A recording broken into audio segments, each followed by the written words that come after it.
Hi, I'm Mike Bellevue, and today we're out at Duelist Den, and what I want to talk to you about is the Dynasty Forge Knightly Sword, which they've also designated as an Oakshot Type 10A. Now, this is a sword, and it has a lot of really good features, but I'm going to tell you, it is not an Oakshot Type 10A, and I'll explain that in a minute. But what I want to do is I want to give you a review of the sword, and what I also want to do, besides doing a little bit of cutting, is put it in its proper historical context. Because, as I'll tell you in just a moment, this really is more like an Oakshot Type 11 sword. And this would have been the quintessential sword of the 12th century. And I'm going to explain how this fits into 12th century combat. But first, let's take a look at some of the features of the sword itself.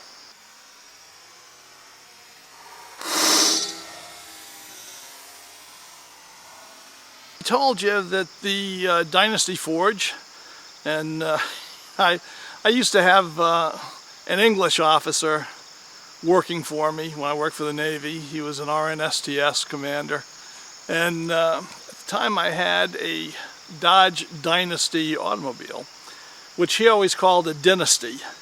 So I assumed that the Brits would call this a Dynasty Forge sword, but it's Dynasty to me. And the Dynasty folks in Canada call this an Oakshot 10A type sword, and then they also call it the Knightly sword. And it definitely is a knight sword, but as I said, it's not a 10A. And I'm going to show you, this is what a 10A looks like. So, a 10A has a narrow deep fuller that runs the entire length of the blade, almost to the tip. And then it has a kind of a rounded point of a tip. So basically it's like a Type 10, but it doesn't have the wide fuller of a Type 10. And for those of you who are not aware, because I assume a lot of you are, Everett Oakshot, the late Everett Oakshot, was an historian and archaeologist who specialized in weapons and who specialized in the chivalric sword, the knightly sword. And he developed a typology that kind of followed on Jens Pedersen's typology of Viking era swords. So he picked it up with the age of chivalry, let's say, the end of the Viking era, and carried it through to the beginning of the Renaissance. So his typology takes blade characteristics and groups swords together by those characteristics, and to some extent you can date them. But a lot of swords, of course, were reused, are very valuable. So you'll have swords from the 9th century sometimes that might still show up in the 16th century. And it really does happen, right? So the folks at Dynasty Forge are calling this a 10A, but it is not. A 10A has that narrow fuller that goes all the way to the tip, okay? And let's take a look at the Dynasty Forge version. Okay, so why is Dynasty's sword not a 10A? And I've got gauntlets on because it is actually a very sharp sword. Well, the reason it's not a 10A is because that single fuller stops 3/4 of the length down the blade. And then from there, it has, well, it should be a lenticular cross-section. I'm going to be quite honest with you. It's almost a diamond cross-section, but I think we can call it a lenticular cross-section. And that's what makes it an 11.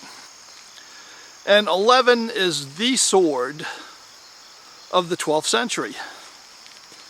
And it's a very cool century, and I'll tell you more about that later. But let me tell you just a little bit more about this sword right now. So this is not a light sword. It weighs about 3.5 pounds. The point of balance is roughly 6 inches from the crossguard. Okay, and that makes for a very point-heavy sword. It does not have much distal taper, almost none really. But swords of this type were made to be point-heavy. I mean, the actual swords in the Middle Ages that this is based on would have had pretty much the same balance. This is not a fencing sword. This is not what D'Artagnan was going to use, okay? This is a sword that was designed for a specific purpose. It's a cavalry sword, and it was made to fight other knights and to fight infantry that it had broken, okay? So, as such, had a lot of swinging to do from horseback, and it does that very well. It's got a lot of power on the cut. But because the fuller stops here and we have this reinforced, very sharp tip, it also has a good thrust. And that's something that Type 10s and Type 10As don't have. Okay, so the blade is just under 32 inches long. The grip is 4.5 inches. It's got a disc-type pommel. It has a captured nut. This is screwed down. It looks like a peen pommel, but it's not. It's screwed down, but it is very, very solid. I can't get any shake out of this at all. The cross is a later cross. This is not a 12th century cross. This would have been, late 13th century probably, or mid 13th century at least. But it doesn't look out of place. It works for me. So, on the whole, this sword has the right look for a Type 11 knightly sword of the 12th century. So let me give you a few more particulars on it.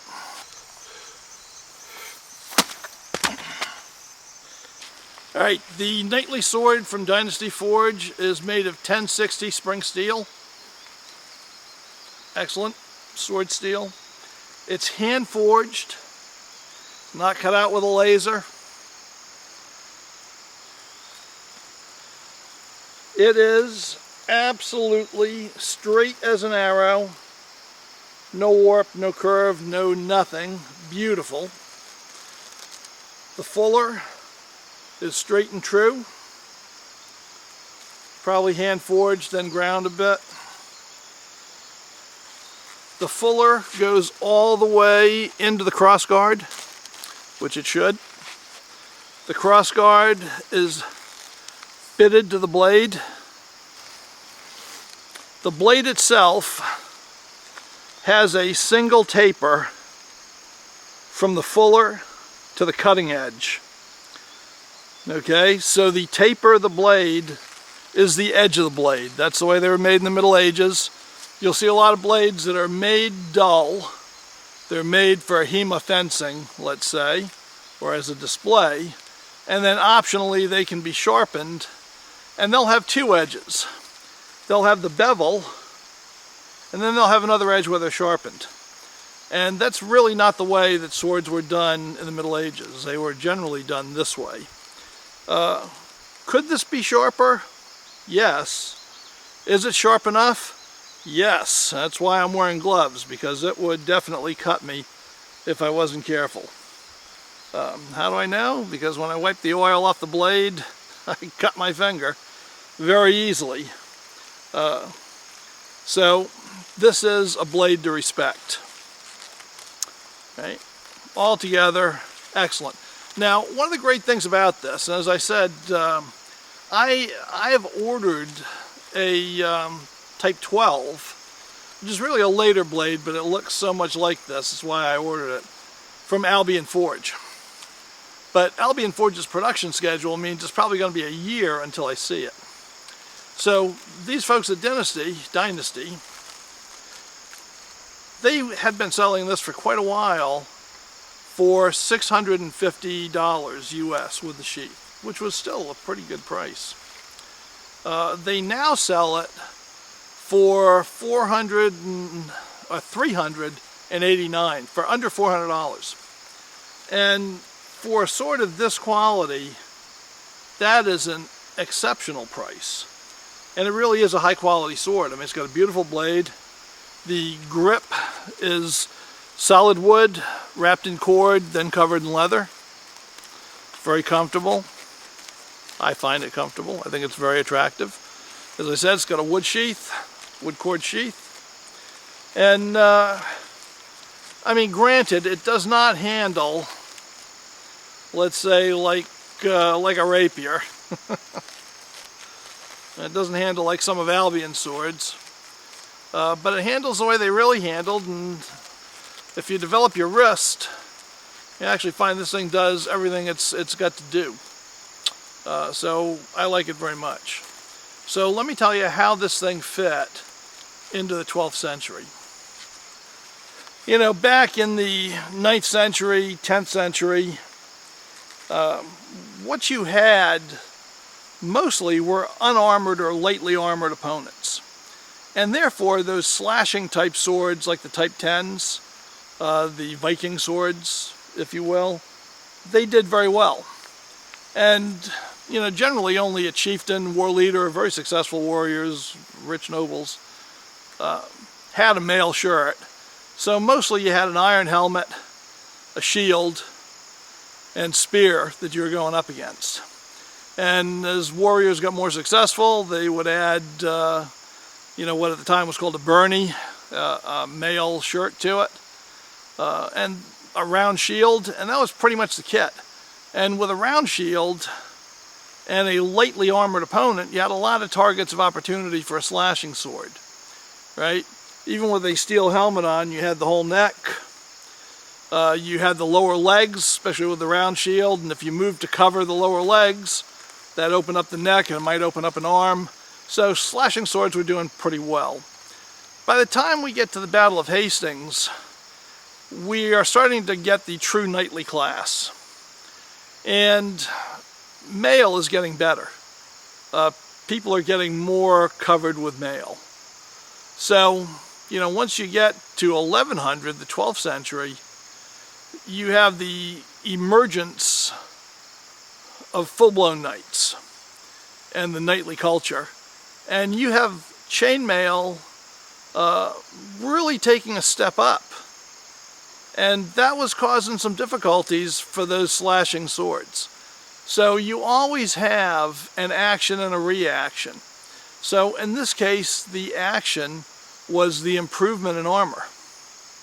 And the reaction was going to be an improvement in the swords used against it.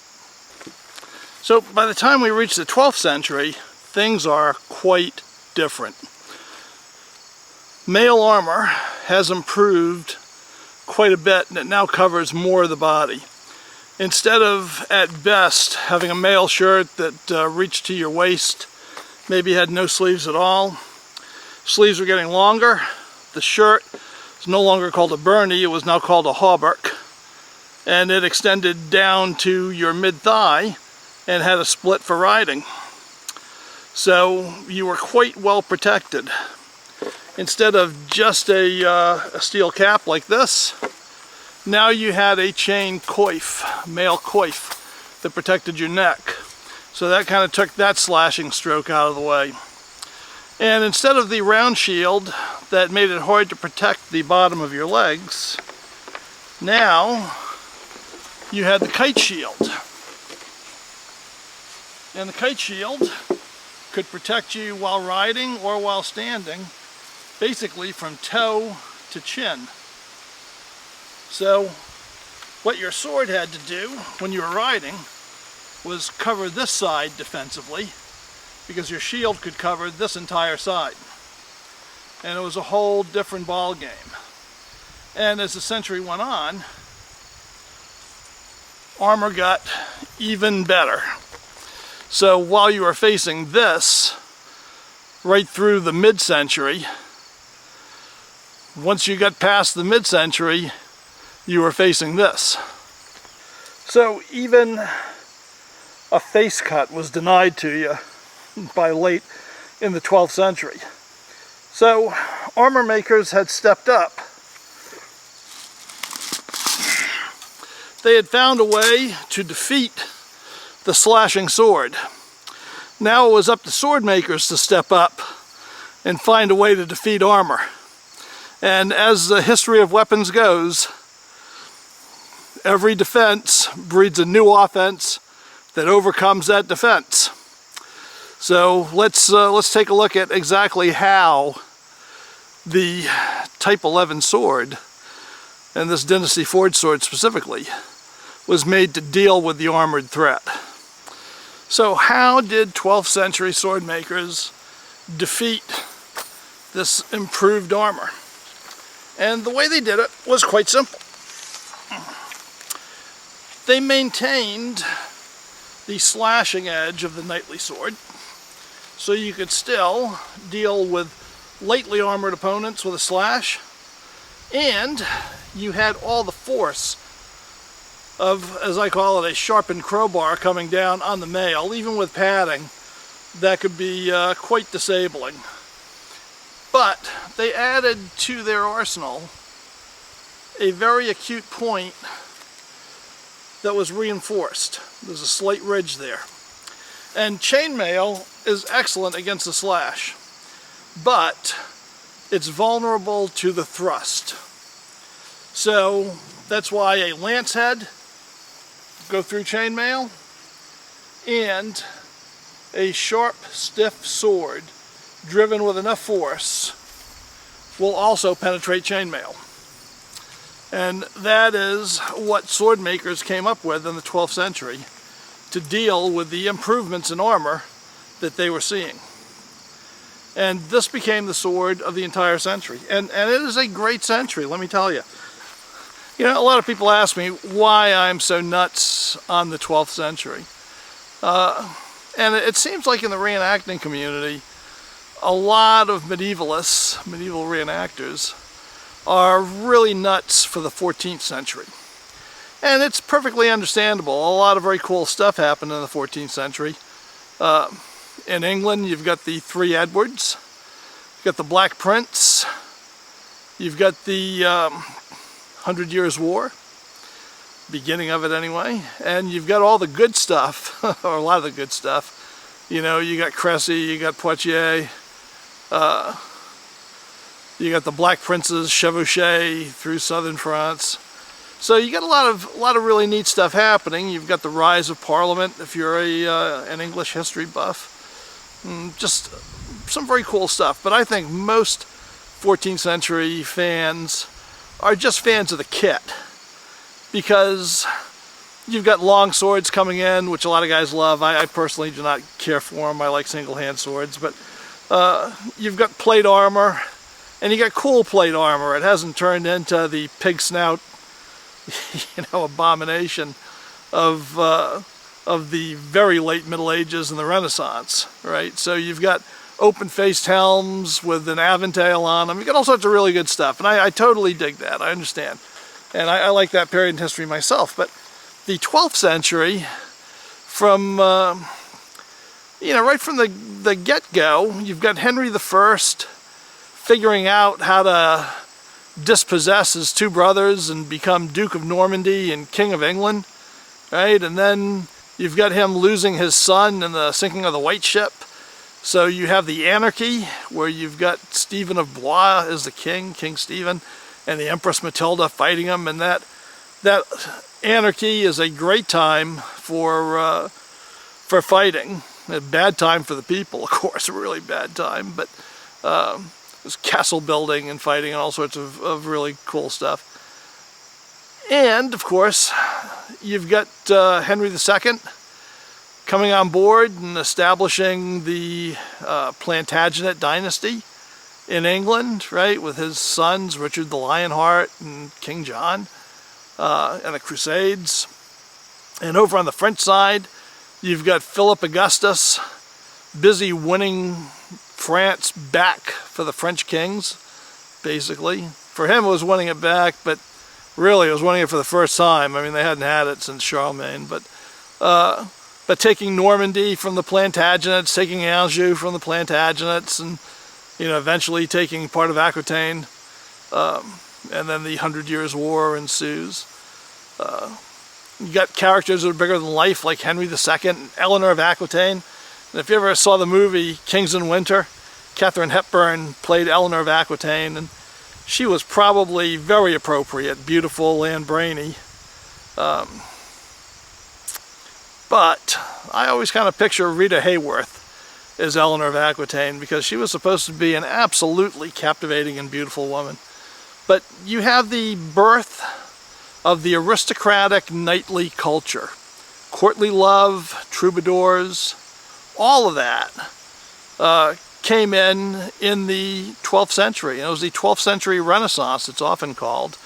And it really was the high Middle Ages. And, you know, when you get to the 14th century, you've got some good stuff, but then you've got the Black Death. You have widespread famine, you had climate change. We talk about climate change today, but believe me, what they had in the 14th century was real climate change, and it devastated them as the climate got colder that time, and caused years of famine. The population of Europe dropped by something like 60% between famine and the Black Death, and didn't recover until the 1700s. Quite amazing. So that's the 12th century, and that's why I really like it. And that's why I really like to have a sword like this Dynasty knightly sword that represents it. And, you know, a final feature to mention is that it does come with a wood cord scabbard. And it's a pretty nice one. I mean, it's not historically perfect, but it's nice. It's a nice reddish brown color. Comes with a chafe on the tip, and as you can see, I have mounted a sword belt on it. I like thin sword belts, to be honest with you. So it's usually what I put on. I've got a little bronze buckle, and all I did was lift the leather. Leather's a little bit thin, but not as bad as on some I've seen, and that keeps the belt from sliding off of the scabbard when you draw it. But it gives you a great way to carry it. It draws very smoothly, and by and large, it's pretty hard to beat. And you know, if you were to get an Albion sword, and I've got an Albion Type 12 coming in, it'll probably be a year before it gets here because of their production scheduling, which is one of the reasons why I picked this up. But if you've got an Albion, you've got to make a wood cord sheath for it, or buy one. They can cost about $500 to buy. You can make one a lot cheaper, but you're still talking probably over $100 easily for the cost of the leather and to pick up the boards, and a lot of work. I mean, I've made them. I'll probably make one for that Albion sword, and there's a couple of other swords I might make them for. But if you can get one for the price of admission like this, that is hard to beat. Well, I hope you enjoyed this look at the Albion sword and its place in medieval history. And if you enjoyed the video, you know the deal. Give it a big thumbs up. We rely on those. So when you like our videos, it helps us get up into your recommended queues, so you'll know they're there. And if you liked it, I hope you'll subscribe. We do a lot of firearm stuff, some sword stuff. Be doing a little more sword stuff lately. Got a good bit to get through. But if you enjoy it, and you enjoy the channel, we'll see you next week. Bye.